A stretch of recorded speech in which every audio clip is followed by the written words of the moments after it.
అధ్యక్ష,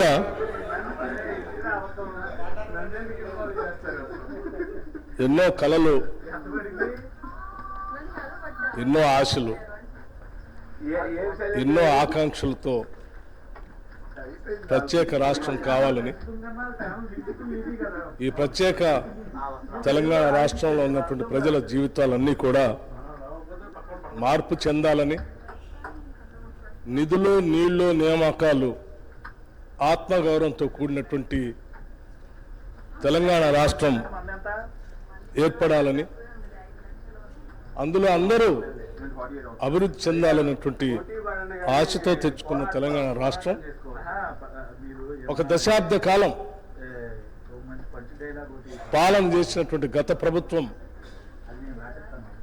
తెచ్చుకున్నటువంటి ఈ తెలంగాణ రాష్ట్ర వనరుల్ని, ఆర్థిక వనరుల్ని, సహజ వనరుల్ని, మానవ వనరుల్ని అన్నింటినీ కూడా అనుకున్న లక్ష్యాల దిశలో నడిపించకపోవడం కన్న కళలన్నీ కూడా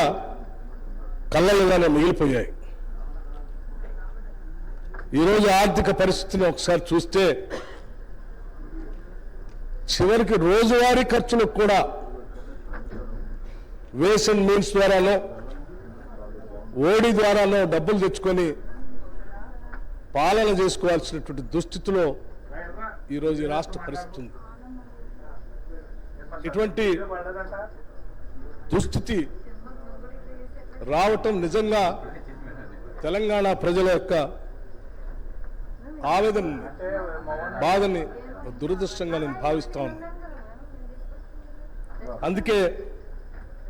ఈ దశాబ్ద కాలంలో జరిగినటువంటి ఆర్థిక అరాచకత్వం, జరిగినటువంటి తప్పిదాలు రాష్ట్ర ప్రజలందరికీ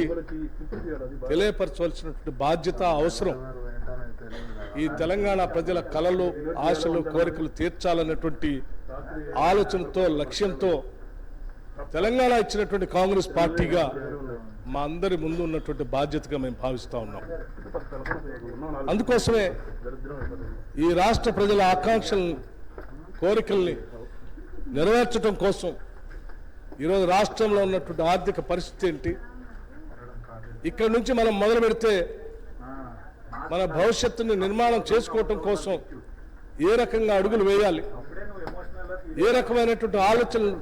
చేసుకోవాలి అని ఈ పవిత్రమైనటువంటి శాసనసభలో వాస్తవ పరిస్థితులన్నింటినీ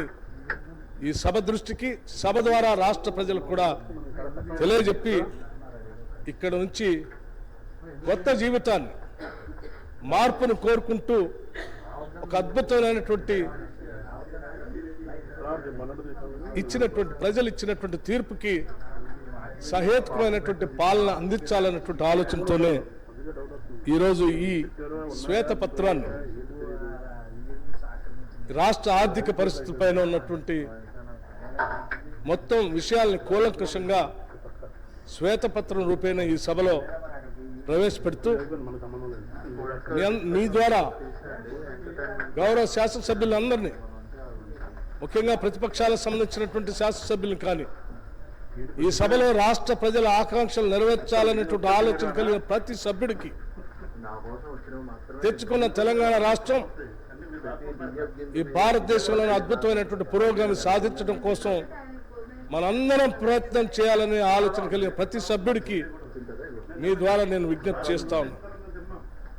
మేము ఈ సభలో ప్రవేశపెట్టేటువంటి, ఇచ్చేటువంటి ఈ వైట్ పేపర్ని, శ్వేతపత్రాన్ని సంపూర్ణంగా అవగాహన చేసుకొని, అర్థం చేసుకొని, భవిష్యత్తు కోసం, ఈ రాష్ట్ర ప్రజల అందరి అభివృద్ధి కోసం సహేతుకమైనటువంటి సలహాలు, సూచనలు కూడా ఇస్తారని నేను ఆశిస్తూ ఈ షార్ట్ డిస్కషన్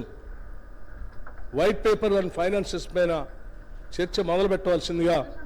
మీ ద్వారా విజ్ఞప్తి చేస్తా ఉన్నాను.